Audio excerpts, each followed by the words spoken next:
Muy buenas noches, tengan todas y todos ustedes. Es un gusto nuevamente estar con ustedes en esta pues ya cuarta emisión de este curso básico, introductorio, sobre lo que es en la astronomía maya, algunos conceptos básicos que hemos estado viendo. Recuerden, el primero fue sobre conceptos de astronomía de posición. Eso es muy importante que lo vean, sobre todo antes de cada uno de estos, para que así pues pueda ahorrar un poco más de tiempo obviando cosas que ya se explicaron.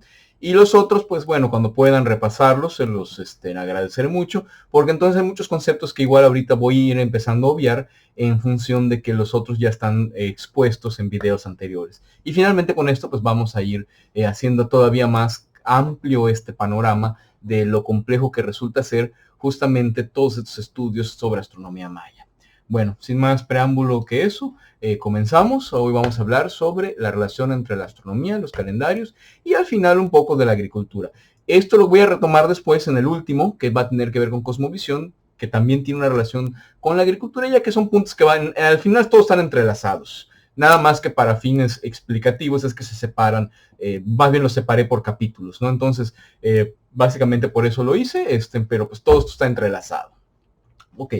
Eh, Recuerden, esto se los puse desde hace 2 videos, incluso creo que el video anterior. Esto es muy importante que lo tengamos en cuenta por los aspectos descriptivos que estamos viendo ahorita. Cuáles son las razones prácticas por las cuales la astronomía, sobre todo en tiempos pasados, la astronomía cultural, pues es importante estudiarla, cómo tenemos que entenderla. Son 3 conceptos que son más complejos cada uno, pero bueno, engloban un poco de forma general esto. Sirve para predecir cambios en el clima basados en posiciones de los astros, la creación de calendarios, organización de la sociedad y sus actividades, que es un poco el punto que vamos a abordar ahorita, sobre todo a nivel de alineaciones. Y pues por supuesto todo eso tiene una explicación pues, religiosa, acorde a su cosmovisión y con sus propios principios y valores ideológicos. Entonces, pues seguimos repasando. Por ejemplo, siempre es importante tener en cuenta que es una astronomía hecha a simple vista, y que obviamente uno de sus puntos más importantes es cómo se relaciona con este sistema que ya tiene bastante tiempo, el de tumba, rosa y quema. Se calcula que desde el preclásico temprano, si no es un poco antes, ya existía este sistema de cultivo en básicamente Mesoamérica, no solo área maya. También, pues, permite tener otro aspecto práctico, que es el de los calendarios, porque pues al tener astros que son tienen un movimiento visto desde nuestro planeta, que son fijos, que eso ya hablamos en el primer video, pues obviamente podemos establecer calendarios. Incluso, ¿por qué no? Como vamos a ver a continuación, usar algunos astros para sincronizarlos con el movimiento del Sol. Y tercero, pues por supuesto, estos también sirven con otros propósitos, como pues la traza de centros urbanos, y muchos otros de estos aspectos, ¿no? Finalmente, pues todo esto está involucrado en su sistema religioso. Entonces son estos 4 aspectos básicos con los que estamos enmarcando toda esta parte descriptiva, que repito, en el siguiente video sobre cosmovisión ya vamos a tratar de conjuntarlos un poco más en conjunto y aplicarlos a un caso práctico, al menos el más reciente que me ha tocado trabajar, ¿no? Entonces, hay muchos más casos de los que se están mencionando acá, pero estoy mencionando algunos dándole énfasis a los que yo he trabajado, porque son algunas cuestiones que me constan, que puedo asegurar que, pues bueno, se han hecho con el rigor suficiente. Entonces, en base, pero hay otros trabajos muy buenos, muy interesantes para leer, que también se han hecho con los rigores, pero nada más en este aspecto, como yo estoy, pues vamos, a mí me pidieron que imparta el curso, pues me estoy basando más en lo que a mí me consta. Ok. Hablar de calendarios es un tema muy complejo. Es un tema que incluso requeriría un curso aparte, y por supuesto yo solo voy a poner las partes que vamos a tomar en relación con la astronomía. Yo recomiendo ampliamente que se documenten bien, sobre todo con epigrafistas especializados en la cuestión de los calendarios. Hay muy buenos epigrafistas a lo largo y ancho del país, de la región. Al menos aquí en Yucatán tenemos a unos muy buenos que incluso pues imparten cursos sobre estos temas. Está Guillermo Cantún, que trabaja en el Centro de Epigrafía Maya Yuri Norosov. Sus cursos son ampliamente recomendables. Le mando un enorme y fraternal saludo a Guillermo Cantún. También está el maestro Eduardo Puga, quien es otro epigrafista muy bueno. En Quintana Roo tiene Alexander Foss. En fin, y así vamos a ir viendo que omito otros porque pues, desconozco muchas actividades que se están moviendo, pero hay muchos más en la República de Velázquez, en el centro de México, Bernal también. Bueno, hay infinidad. Entonces, Marisela Ayala, y así puedo seguir con nombres y nombres. Así que, pues eso es recomendable, ¿no? Pero aquí solo vamos a tomar esa parte, así que si me dicen, es que te faltó explicar esto, bueno, sí, porque solo estoy tomando la parte que nos va a servir para entender cómo hay algunas alineaciones que no están respondiendo a lo que son solsticios o equinoccios, incluso ni siquiera el paso del sol por el cenit, pero que están apuntando hacia cuestiones que tienen que ver con el calendario. Y en el video anterior había mencionado una de estas fechas, porque son varias. Bueno, aludiendo al concepto de núcleo duro de la cosmovisión mesoamericana de López Austin, el calendario en Mesoamérica tiene generalidades que son compartidas, pero también tiene cosas muy específicas de cada región, o muchas de esas generalidades no siempre se entienden de la misma forma en diferentes regiones. Aquí lo que tenemos que ver es que uno de los puntos más tempranos con los cuales se ha encontrado este calendario mesoamericano compartido con, repito, sus diferentes particularidades culturales de cada región, es justamente en la región Istmica o Epiolmeca, casi compartida con la región Olmeca, que justamente vendría siendo, como está señalado aquí en el mapa de James Hutchison, toda la región Istmica, que es esta parte donde aquí el cursor está señalando, incluyendo la región del Gran Izapa. Estamos hablando que es para el preclásico temprano, que es un poquito antes, 3.000, 2.500 años antes de nuestra era aproximadamente. ¿Y en qué consiste básicamente este sistema general? Pues es un calendario compuesto básicamente por dos ciclos, de 365 días y otro de 260 días. Pero resulta que en el área maya, este sistema que no es originario de los mayas, sino los mayas lo retoman de estas culturas junto con Ood, los zapotecos también lo retoman de los ístmicos, los olmecas, etcétera, etcétera. Pero los mayas le hacen unos ajustes muy interesantes que le dan ahora sí este sello de un poco más de precisión y complejidad con relación a otros. No estoy diciendo que sea mejor o sea peor, sino que según las necesidades, tanto medioambientales como sus características culturales, le dan estas peculiaridades a lo que es el calendario maya. Que básicamente, pues estos periodos se encuentran sincronizados, ya que cada 52 ciclos de 365 días o 73 ciclos de 260 días, ¿por qué requiere más ciclos? Porque como es un calendario más pequeño, el número de vueltas, por decirlo así, que necesita son todavía más, sobre todo si hacemos el comparativo con el modelo de la rueda calendárica, que es uno de los más comunes, ¿no? Entonces, en ese sentido, ahí tenemos es uno de los elementos básicos, ¿no? Vamos a recordar estas cifras. De todas maneras, si queda algo confuso, regresen al video y seguimos, ¿no? Para no atrasarnos. Otra peculiaridad que tiene el calendario maya es que ellos empiezan a contar a partir de una fecha de inicio, una fecha de creación, que es la fecha de la creación del universo. Es una historia mítica muy bonita que tiene hasta relación con muchas historias y rituales que hoy en día ocurren, sobre todo en el área norte de los mayas. ¿Qué es esta? Esta es la estela que se encontró en Quiriguá, pero pues, no es la única que registra esta fecha, que es el 13000 en cuenta larga, o en cuenta corta 4 Ajahuachucumcum. Aquí nuevamente vemos las dos cuentas funcionando, la cuenta larga y la forma de expresión en cuenta corta, que para fines de la correlación más o menos se corresponden al 12-13 de agosto del 3114 a.C., esto es la GMT. Hay otra correlación que es la astronómica, el ajuste que hace a esta misma Floyd Lansbury, agregándole 2 días más. De hecho, la GMT es 11-12 de agosto, algunos lo han puesto epigrafistas un poco más por allá. Para fines astronómicos, realmente vamos a ver que los mayas, más que la precisión, buscaban otro tipo de elementos que tengan que ver más con sus actividades como la agricultura que la precisión astronómica. Por eso hemos agrupado las fechas en fechas aproximadas. Pueden haber variaciones más o menos de un día de las fechas, es decir, si yo me digo 13 de agosto, no estoy diciendo que exactamente cada 13 de agosto tenga que verse así, sino puede variar incluso entre 11, 12, 13, 14 aproximadamente, porque el movimiento del Sol lo permite. Estamos hablando que es astronomía a simple vista, sin instrumentos ópticos que nos den esta cuestión de precisión. Entonces, por eso, al menos en mi caso, me gusta manejar relativa tolerancia en cuanto a las fechas. Entonces, nada más en el promedio es que se establece una fecha, pero alrededor de la misma es cuando se da.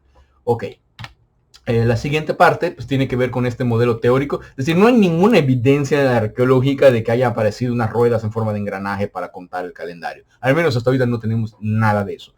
Pero este modelo se creó más o menos a mediados del siglo pasado para explicar teóricamente cómo funciona mejor el calendario, cómo se puede comprender mejor si fuesen engranes como engranes de un reloj, ¿no? Entonces aquí vemos que hay una fecha que es un error, disculpen, que es el 8 Ajau 13 Quej. Esta es la fecha en calendario sagrado de 260 días. Esta es la fecha expuesta en 365 días. Este calendario está compuesto por 20 meses con 13 días y con 20 días de 18 meses, más 5 días Wayep. Repito, hay en internet, igual en YouTube van a encontrar unas fuentes que explican relativamente bien. Voy a tratar de dejarles un link cuando puedan en los comentarios de otros videos, no hechos por mí, sino por otros especialistas que igual hablan de ello, ¿no? Para que nos vaya quedando claro. Pero aquí que lo que nos interesa es justamente la forma en la que funciona. Tenemos, repito nuevamente, que por ser un periodo de mayor número de combinaciones, estos 365 días, que si nos damos cuenta, los 365 son más o menos el año solar. Sabemos que el año solar no son 365 días, sino hay un margen de error de 0.2423 días que se va arrastrando. En correcciones que se hicieron en el juliano y que posteriormente se hicieron en el gregoriano desde el calendario occidental. En los mayas aparentemente no existió este tipo de corrección. Y ahorita vamos a ver por qué posiblemente no tuvieron esa necesidad, aunque en algún punto lo hubieran hecho, ¿no? Entonces, ahí tenemos esto. Y por supuesto, esos números son muy importantes. Repetimos, el calendario más pequeño, que es el calendario sagrado de 260 días, conocido como Tzolk'in en el área maya, requiere 73 ciclos o años de 260 días para alcanzar exactamente la misma fecha que se corresponde a 52 ciclos o años del de 365, que son el calendario civil o el calendario solar.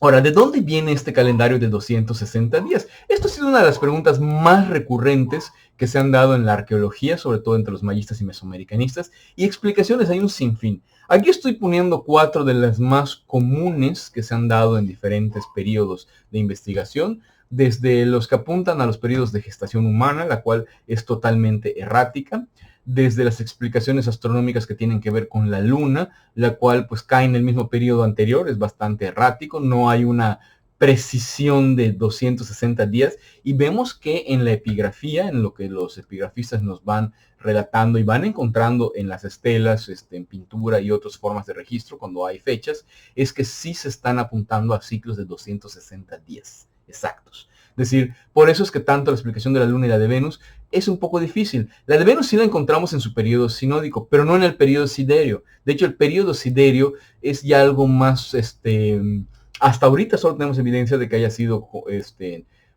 encontrado en algunos astrónomos, ya como astrónomos, como incipientes astrónomos en la Europa occidental. Todavía no tenemos un conocimiento que en la antigüedad haya sido expresado. Ellos ya usaban instrumentos ópticos, ya eran menos religiosas sus explicaciones, pero bueno, es donde hasta ahorita tenemos evidencias. Por eso es que pues tomamos el periodo que podemos ver desde la Tierra de Venus cuando hablamos en términos mesoamericanos y mayas.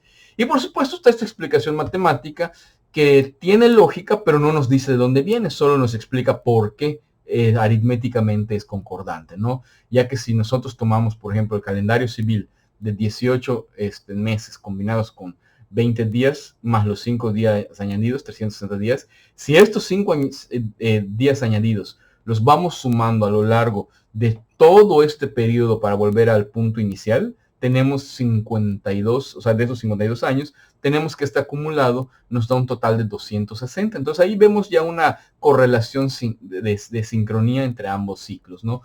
Pero bueno, eso es a un nivel matemático.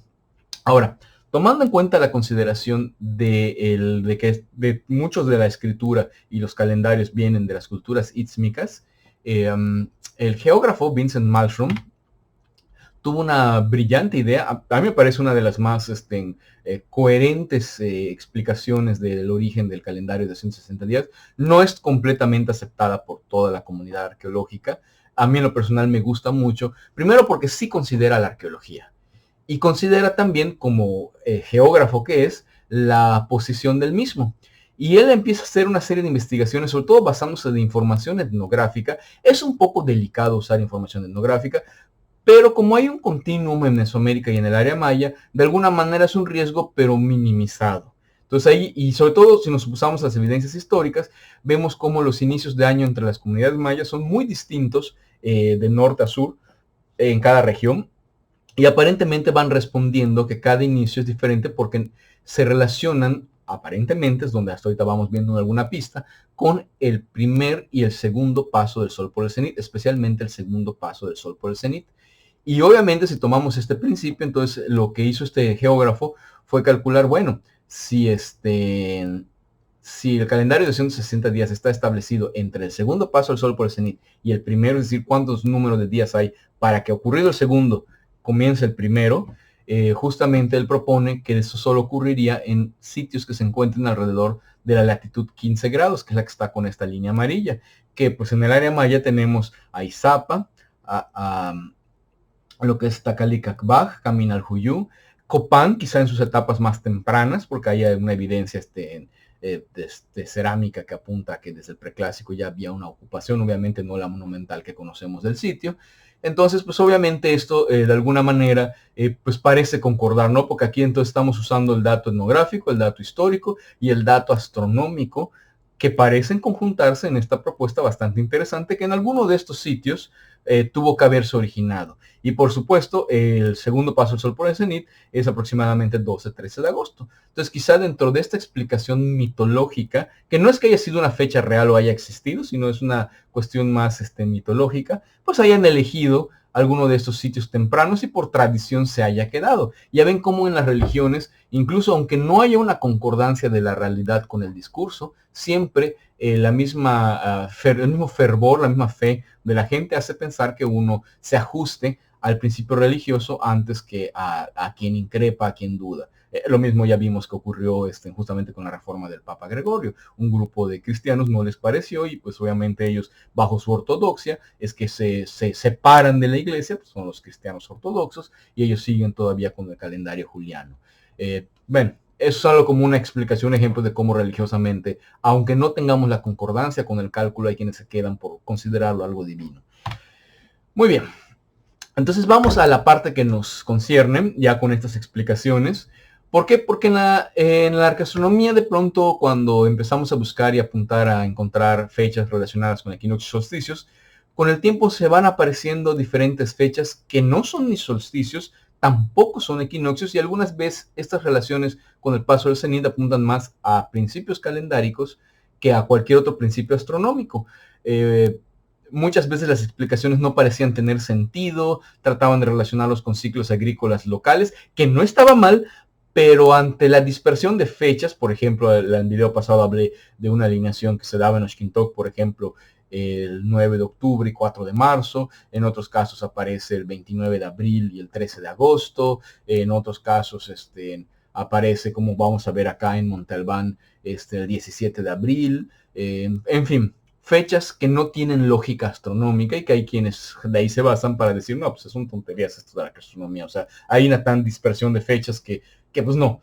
Pero dentro de esa dispersión hay patrones. Y aquí es donde cualquier investigador cuando ve un patrón se encuentra ante algo. Y ahí es donde surge la pregunta, bueno, ¿y por qué el patrón? ¿A qué responde? Y así es como empiezan a hacerse ya cosas grandiosas. Bueno, entonces aquí estamos hablando de un mapa de la zona arqueológica de Monte Albán, tomado de la revista Arqueología Mexicana. En este es el edificio enjollado, uno de los más importantes, que para que tengamos una referencia para quienes ya visitaron este sitio, quienes no lo hagan, lo recomiendo, es fantástico. Y donde nos vamos a centrar es en el edificio P, ya que en los 70 se encontró una peculiaridad que luego fue y ha sido ampliamente estudiada, que justamente, que es que está aquí, en el que está señalado, tiene que ver, bueno, aquí hay una foto, con este pequeño orificio que se encuentra en la escalinata. Y este orificio de alguna manera pues parece indicarnos que es un observatorio cenital. Aquí lo interesante son las fechas en las que el sol pasa por el cenit del lugar, que tenemos en la primera fecha, el 17 de abril, como les había señalado, y la segunda, el 25 de agosto. Esto debido a la latitud. Aquí está el corte de lo que se vería, el altar, un altar relacionado con la lluvia y por supuesto los pasos del sol por el cenit sí tienen una relación hasta física con los fenómenos de las precipitaciones pluviales intensas. En el proyecto, bueno, esta foto es del sitio de Montero, de Arturo Montero, uno de los grandes arqueastrónomos que ha tenido el país, al cual también le mando un enorme y fraternal saludo. Recomiendo que lean su producción. Y en Mitla, este es un trabajo a cargo de Jesús Galindo Trejo, como parte del proyecto de pintura mural prehispánica, en el cual justamente lo que encontraron son en algunos de sus edificios, me parece, si no estoy mal, es en el grupo del Arroyo, ahí sí no recuerdo muy bien, corríjanme si estoy equivocado, o en el Palacio de las Columnas, no recuerdo muy bien cuál de los dos, pero había una serie de pinturas murales, las cuales llamaban la atención justamente por el simbolismo.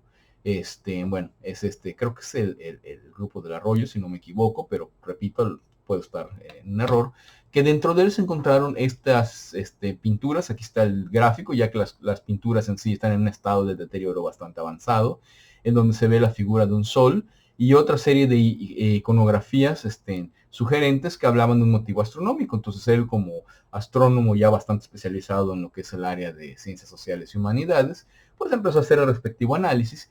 ¿Y qué es lo que encontró? Bueno, en la descripción, pues aquí se puede ver un sol, hay una cuerda en el sol, hay unos personajes que están jalando de la cuerda para bueno, aparentemente para el mismo lado, hay el elemento de estrella, que está aquí en como cielo nocturno, y hay 4 de estas representaciones en cada una de las paredes, cercanas a lo que es el techo. Y lo que llama la atención es que la alineación que tiene el sol cuando ilumina una de estas es justamente el 17 de abril y el 25 de agosto, estas fechas que pues ya vimos que su significado no es astronómico, pero aquí por la forma en la que está, puede estar cercana al paso del sol por cenit en Monte Albán, diferencia de más o menos un día, lo cual pues podríamos decir, bueno, está apuntando a fechas del paso del sol por el cenit, pero resulta que lo interesante es mucho más allá de eso. Por ejemplo, revisando la literatura, Jesús Galindo encontró justamente en este diccionario, el diccionario de lengua zapoteca, de un fraile dominicano, el cual justamente, como pues paso del sol por cenit hace alusión a la lluvia, pues en Mitla hay una deidad pues relacionada sobre todo con el rayo y la lluvia, que es Pitao Cosijo, que aquí tenemos una urna de esta deidad. Pitao Cosijo, como dios del trueno y de la lluvia, tiene muchas similitudes con lo que es el Chac maya o el Tlaloc de las culturas del Bajío. Y algo curioso dentro de las definiciones de Cosijo, aparte de su relación con la lluvia, es que también la misma hace referencia a que se trata de un atado de días, de 65 días en particular. Atado de días, bueno, aquí vemos que hay una soga, aparentemente atando al sol, y como son 4 representaciones, si nosotros sumamos en las 4 paredes con esas representaciones, si le asignamos un valor como por ejemplo el 65, entonces ¿qué es lo que vamos a encontrar? Un periodo de 65 por 4, 260 días. Y aquí vemos nuevamente esta relación del cenit con los 260 días, ¿no? Entonces ya vamos viendo cómo ya estas lógicas ya tienen una relación más directa con el calendario. Por eso Jesús Galindo les llamó alineaciones calendárico-astronómicas, porque ya con el dominio y el conocimiento del movimiento de muchos astros, especialmente el Sol, ya no necesitaban estar apuntando a fechas que tengan un significado astronómico, sino ellos ya podían establecer sus propias fechas usando el conocimiento que previamente ya tenían del Sol. Es decir, esto eleva todavía más la capacidad de conocimiento astronómico de muchas culturas precolombinas. Y muchos van a decir, bueno, sí, muy bonito, pero pues, si en el área maya, ¿eso qué tiene que ver? Que estas fechas también fueron encontradas en el área maya. Bueno, aquí está la explicación gráfica. Si tenemos la línea del sol justamente aquí establecida, entonces vamos a ver cómo en estas fechas justamente están apuntando en 2 periodos de 65 días. Esto también Jesús Galindo lo conoce como familias, es decir, porque vamos a ver que esta es una de las 3 familias que aparecen en los que el sol no está apuntando a una referencia astronómica como el equinoccio o los solsticios. Sí usa el solsticio como pivote porque el sol ya no puede avanzar más al sur o más al norte, pero la cantidad de días es la que está definiendo los periodos calendáricos. En este caso, del 17 de abril al solsticio de verano son 65 días, por ende, al regreso son otros 65. Han aparecido pares de fechas que apuntan en sus alineaciones solares al 25, al 17 de octubre y al 25 de febrero, repitiendo el mismo patrón, pero en lugar de usar al solsticio de verano como pivote, usan al solsticio de invierno, que es justamente lo que aparece aquí en la definición de este libro. Entonces aquí vemos cómo hasta el dato lingüístico también es otra evidencia más que nos da una mayor seguridad. Claro, en el área maya, por ejemplo, en la pirámide del adivino Uxmal, lo que es justamente el monstruo de la tierra, cuando este se alinea con el sol, lo hacen las fechas del 17 de abril y 25 de agosto, fechas cosijo. Claro, en el área maya no sabemos cómo le llamaban, probablemente tuviera otro nombre, probablemente la influencia pudiera venir de ahí. Todavía quedan muchas preguntas, pero ahí está. Y sabemos que tiene una relación con el calendario. Por otro lado, también encontramos este par de fechas con las entradas del Kinichkagmo en Izamal, que apuntan hacia las mismas fechas. En Etzna no tenemos esas fechas, pero tenemos otras. Por ejemplo, si nos ponemos en la punta de la pirámide, aquí donde están las personas, creo que ya no se permite subir, por razones de seguridad, obviamente. Entonces aquí, si nos paramos y vemos hacia el horizonte, tendríamos esta fecha. Tendríamos, perdón, esta vista. Y si queremos ver hacia dónde apunta el sol cuando se oculta, porque está hacia el poniente, vamos a ver nuevamente que no es equinoccio, porque aquí estaría la línea del equinoccio en esta reproducción virtual. Aquí estarían lo que son las líneas del solsticio.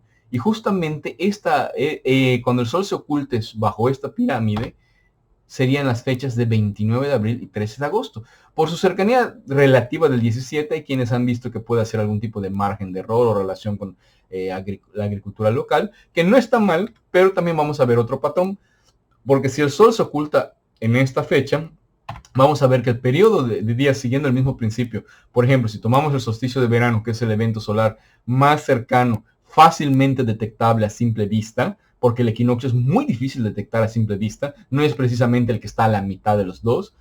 Ya vimos en el primer video, sobre todo el perihelio y el afelio, no es precisamente a la mitad cuando el sol se alinea con el equinoccio. Vayan a ese video para que vean por qué. Aquí vamos a ver que la cantidad de días es diferente, es de 52. Si ustedes recuerdan, cuando hablamos de calendarios al inicio, 52 es el número de ciclos que necesita el calendario civil para poder completar al calendario sagrado de 260 días.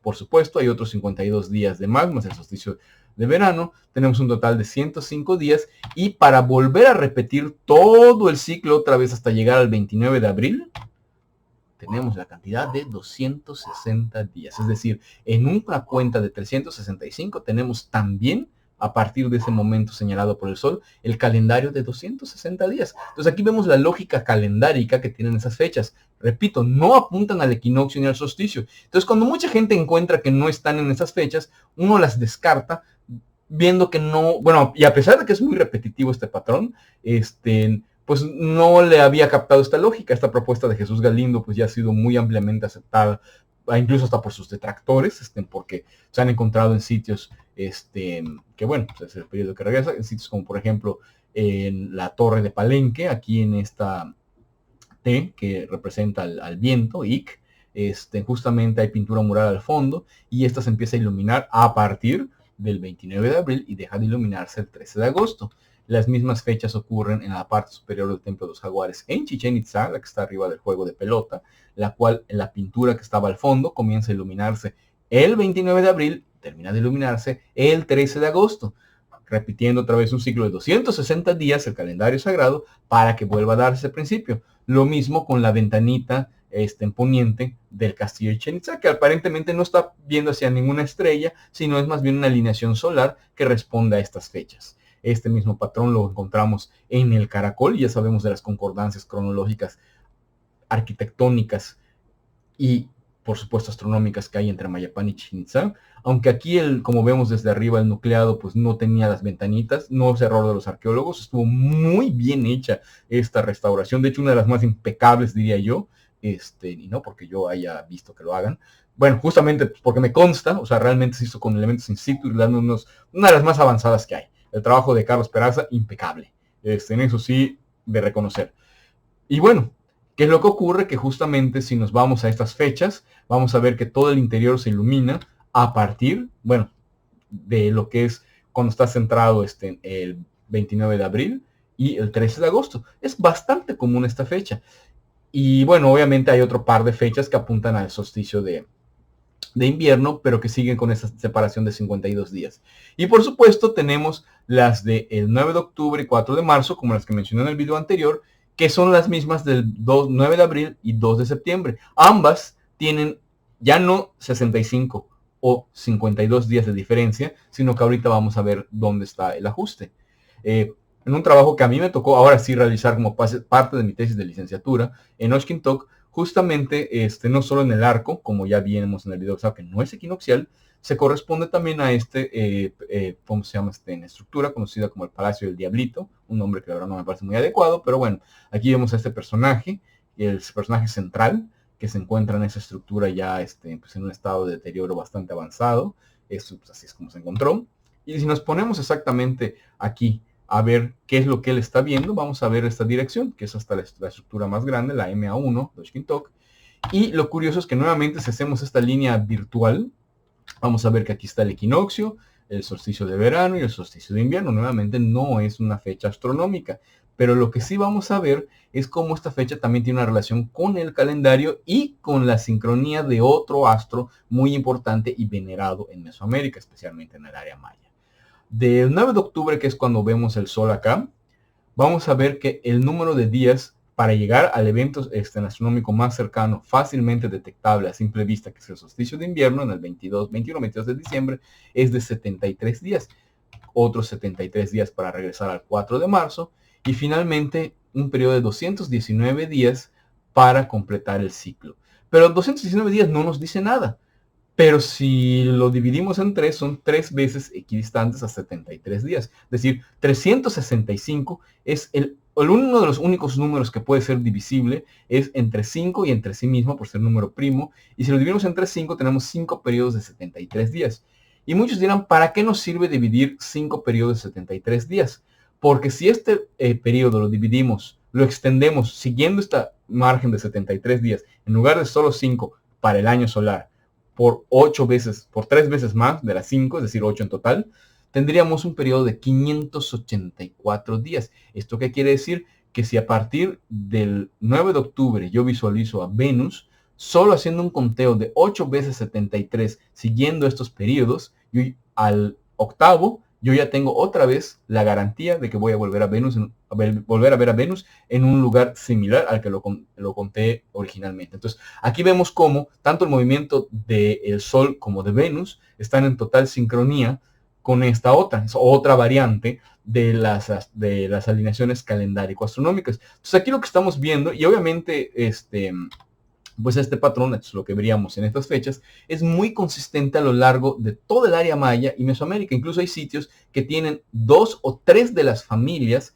que están ahí presentes, porque finalmente entendemos que cada sitio, cada forma de contar el tiempo, habla de la propia diversidad ya existente en muchas otras características culturales de los mayas y de los mesoamericanos. Es decir, hay como una matriz cultural que se asemeja en lo que es el área considerada como Mesoamérica, pero también hay diferencias que le dan esa peculiaridad a cada una de las culturas que conformaron dicha área. Entonces, esto es a lo que se refiere y yo por eso invito a leer el artículo del núcleo duro de López Austin, muy fácilmente descargable en cualquier buscador.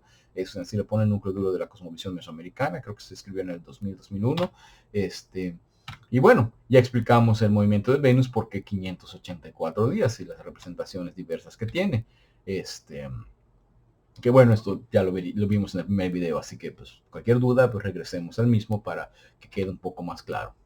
Por supuesto, esta es la fecha que yo les había dicho, que al menos es la que yo encontré, y eso que es 3 años verificando que sea constante, que no haya sido ningún error. Y se da no solo en el arco, se da, por ejemplo, esto es lo que vemos desde el baño de vapor que está enfrente, que está en perfecta en sincronía con lo que vemos. Aquí es donde vemos incluso la sombra perfectamente alineada al centro, cuando estamos en el solsticio de invierno al un extremo y el solsticio de verano al otro extremo. Esto igual ocurrió en el sitio arqueológico de Acanqué. Esta estructura, subestructura 6A, excavada por la arqueóloga Beatriz Quintal, igual es un trabajo impecable. Me invitó a trabajar no en ese año, sino años relativamente recientes, a partir del 2010-2011, a echar medida a estas y pues bueno, entre los trabajos y las medidas que nos estuvieron dando, lo estuvimos analizando y vimos que justamente no solo era un observatorio para observar el cenit, sino que desde la propia subestructura, la cual no fue completamente cancelada al poner la estructura encima, vamos a ver que hay un periodo justamente en el que el Sol empieza a iluminar a partir de el 4 de marzo, su primer rayo luminoso, continúa a todo el año hasta que el 9 de octubre hay un periodo de invisibilidad. Nuevamente, este periodo de invisibilidad permiten periodos de 73 días y por supuesto, al otro extremo de la entrada, aquí el Sol ya no puede avanzar más hacia el norte, pero Venus sí por sus posiciones extremas, como ya habíamos visto en el primer video. Y nuevamente es otra forma en la cual pues podemos ver esta relación de cómo se va repitiendo en distintos sitios, ¿no? Lo mismo se encontró en la subestructura 38 de Sivichaltún, la cual tiene una gran relación arquitectónica, cerámica, cronológica con Oshkintok, justamente para las mismas fechas, 9 de octubre, 4 de marzo, y ahí es donde vemos cómo la propia astronomía está apuntando hacia esto. Y hasta aquí quedamos claros, ¿no? Que es una relación importante, intrínseca, calendario y astronomía. Pero hay un punto que a mí me gusta agregar, que ha sido parte de mi última producción, que todavía está en prensa alguna de estas, unas ya han sido publicadas, les avisaré cuando ya se publiquen, que tiene que ver su relación con la agricultura, porque el calendario aparentemente se creó con fines de organización, pero ¿a qué está respondiendo? Y esta era una interrogante que existe. Entonces yo aquí humildemente me atreví a lanzar una propuesta, la cual consiste justamente en relacionarlo con la agricultura, al menos para el área maya, y parece tener una asombrosa cercanía. Por ejemplo, este mapa no tiene nada que ver con investigaciones antropológicas, de hecho es un mapa hecho con investigaciones etnográficas, sobre todo para las ferias del maíz, hecho por la Conavio. Y si se dan cuenta, generalmente estas familias siempre empiezan a marcar las fechas a partir de principios de abril a finales de abril, y en el lado contrario, cuando son hacia el solsticio de invierno, de finales de octubre a principios, mediados de febrero, finales de marzo, inicios de marzo, perdón, y que coinciden con épocas muy importantes. Por ejemplo, para las de abril sabemos que son las preparaciones de los terrenos, así como para enero, febrero, pues cuando empiezan justamente el desgrane y otros inicios previos a la preparación del terreno, y en su repetición, que recuerden que las fechas se dan en dos partes, que tienen que ver justamente entre agosto y octubre, tiene que ver con las épocas más intensas y que las más importantes porque es cuando se recolecta el producto, uno cuando se inicia, otro cuando se recolecta y el durante, que son los periodos en los que va corriendo este número de días. Entonces, al parecer esta lógica, más bien el calendario mesoamericano, es muy factible que esté respondiendo directamente, no indirectamente, a temporadas de cosecha. ¿Y por qué marcan varias fechas? Porque obviamente el sistema rosa, tumba y quema, que hablé al principio, es un sistema que es antiquísimo, que podríamos hablar de las mismas culturas ítsmicas, y que obviamente es muy diverso, porque no hay una sola forma de maíz, hay una enorme variedad y diversidad del maíz, también de otros productos como la calabaza, el frijol, es decir, el sistema de milpa es demasiado complejo, incluso también si vemos para lo que es la recolecta de árboles frutales, la caza de animales, que es otra forma de obtención de proteínas, en periodos que van de noviembre a enero, estos periodos de días en los que están marcados, y quizá por las características ambientales, por eso es que haya una diversidad de formas a las que apuntan calendarios, justamente para estas actividades que ayudan al mantenimiento de la gente. Y aquí tenemos razones prácticas que van más allá de lo religioso, obviamente no lo hacen a un lado, pero podemos ver sus razones prácticas de cómo la astronomía realmente es compleja, como es compleja cualquier otra forma de producción. Y bueno, ya lo demás lo seguiremos viendo en el video que sigue sobre la cosmovisión, y es ahí donde empezamos a ver entonces cómo estas fechas en las que pues las alineaciones solares son las que definen puntos del calendario, pero a su vez el calendario, esto nos da una evidencia más de cómo pues no solo estaba apuntando a ciclos aleatorios o solo aritméticamente concordantes, sino que directamente hay una relación que tiene que ver con los cultivos. Bueno, por mi parte es todo el día de hoy. Pues que tengan muy buenas noches, o buenas tardes, o buenos días, según la hora que vean el video. y cuídense mucho. Los espero para el próximo. Hasta luego.